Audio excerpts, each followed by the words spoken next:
भारत शांतिपूर्ण और लोकतांत्रिक देश है। अब ओवैसी साहब जैसे लोगों के सलाह की जरूरत कम से कम विदेश नीति और राष्ट्रीय आंतरिक सुरक्षा नीति में नहीं है।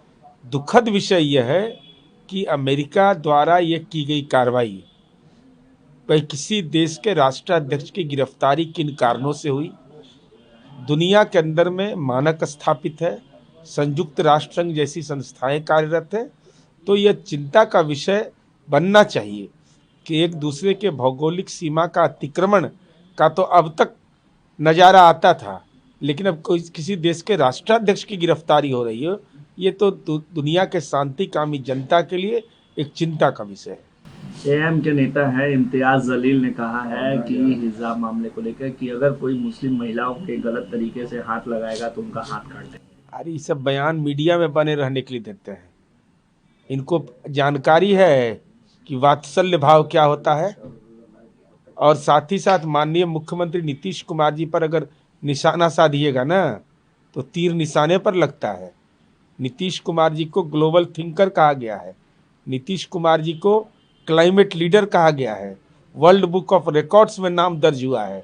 जो बयानवीर है ना, उनका बयान आज तक के केवल मीडिया में ही दर्ज होता है, इसके अलावा इसका कोई औचित्य नहीं है। आईआरसीटी मामले में आरोप तय होने के बाद अब लालू प्रसाद यादव दिल्ली उच्च न्यायालय का रुख कर रहे हैं। नहीं, न्यायपालिका में जाने का किसी को अधिकार है, लेकिन महत्वपूर्ण विषय है कि आरोप तो तथ्यगत है। भाई नौकरी के बदले जमीन लिया गया, इसको कौन नकार सकता है। जब अपने बड़े भाई को नहीं बख्शा, स्वर्गीय मंगरू राय के परिवार को नहीं बख्शा गया, राबड़ी देवी के चाचा थे नाटा चौधरी, उनको नहीं बख्शा गया, ये तो साक्षात प्रमाण के रूप में उपलब्ध है। अब इस संबंध में न्यायपालिका में जाने का किसी को अधिकार है, लेकिन हमारी उम्मीद यह है कि अब बहुत देर हो रहा है। न्यायपालिका को इस दिशा में सार्थक रूप से अंतिम परिणति तक पहुंचाना चाहिए कि ये राजनीति में जमीन के लुटेरे लोग जिस ढंग का आपराधिक कृत्य किया है वह क्षमा योग्य नहीं है।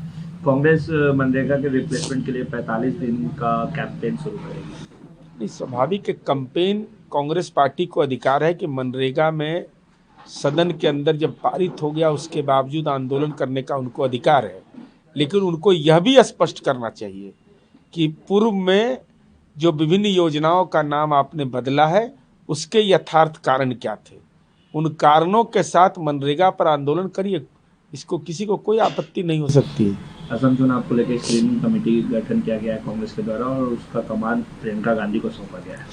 ये कांग्रेस पार्टी का अंदरूनी मसला है। राहुल जी विदेश दौरे पर रहते हैं, हो सकता है इसके चलते प्रियंका गांधी जी को जिम्मेवारी दी गई, लेकिन यह महत्वपूर्ण विषय है कि कांग्रेस पार्टी की राजनीतिक परिपाटी में मल्लिकार्जुन खड़गे साहब को यह नसीब नहीं होना है। कमान तो मेरे हाथ में रहेगा। जयराम रमेश जी को यह नसीब नहीं होना है, रणदीप सुरजेवाला को यह नसीब नहीं होना है। तो कांग्रेस पार्टी का जो चरित्र है उसके अनुसार फैसला है। बांग्लादेश में जिस तरीके से हिंदुओं पे अत्याचार हो रहा है, बीसीसीआई ने केकेआर टीम को कहा था कि मुस्तफिजुर रहमान जो कि बांग्लादेशी खिलाड़ी है उन्हें रिलीज कर दिया जाए। अब केकेआर ने उन्हें रिलीज कर दिया है। अब देखिए, इस संबंध में तो मेरी स्पष्ट धारणा है कि खेल में धार्मिक भावना महत्वपूर्ण नहीं होता, खेल खेल होता है। बांग्लादेश के अंदर जो लोकतंत्र का गला घोटा गया, धर्म आधारित देश में यही होता है, जो नेपाल में हुआ, जो बांग्लादेश में हुआ, जो पाकिस्तान में हुआ। लेकिन अब इस संबंध में बीसीसीआई एक स्वतंत्र निकाय है, वह क्या फैसला लेती है उसको अधिकार क्षेत्र में। टीएमसी नेता है अभिषेक बनर्जी ने कहा है कि बीजेपी सांप है और मतदाताओं से मैं आग्रह करता हूं कि इन्हें कुचल दिया जाए, इन्हें भगा दिया जाए। नहीं, अभी तो चुनाव की शुरुआत हुई है, तो चुनाव की शुरुआत में भाषाई विकृति उत्तराखंड से उठ करके चला गया बंगाल।